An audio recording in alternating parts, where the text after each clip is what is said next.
کبھی سوچا ہے کسی کے ایمان کا لباس اس کے باطن کا راز کیسے ظاہر کرتا ہے؟ حضور نبی اکرم صلی اللہ علیہ وسلم نے ایک خواب دیکھا، ایسا خواب جو امت کی بصیرت بدلنے والا تھا۔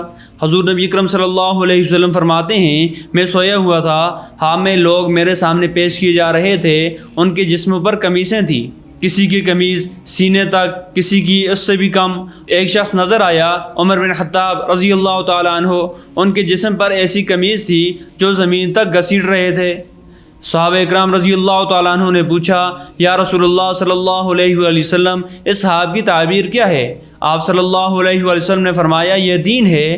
اس کا مطلب کیا ہے؟ قمیض دراصل دین کو ظاہر کر رہی تھی، کسی کا دین کمزور تھا، کسی کا درمیانہ، لیکن عمر رضی اللہ تعالیٰ عنہ کا دین اتنا گہرا، مکمل اور پختہ تھا کہ وہ دین کا لباس گھسیٹ رہے تھے۔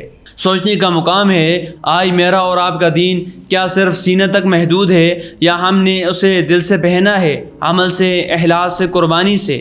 ایک سوال، عمر بن خطاب رضی اللہ تعالیٰ عنہ جیسے نہ بن سکے تو کم از کم ایسا دین تو اپنا لو جو حضور نبی اکرم صلی اللہ علیہ وآلہ وسلم کے خواب میں قابل پیشی ہو۔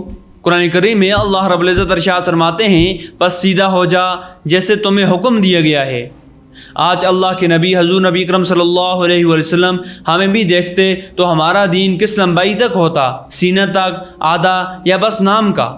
آئیے عمر بن خطاب رضی اللہ تعالیٰ عنہ کے دین سے سبق لیں اور اللہ سے مانگیں، یا اللہ میرا دین بھی اتنا گہرا، اتنا پختہ، اتنا مضبوط بنا دے کہ میرا لباس ایمان قیامت میں باعث فخر بن جائے۔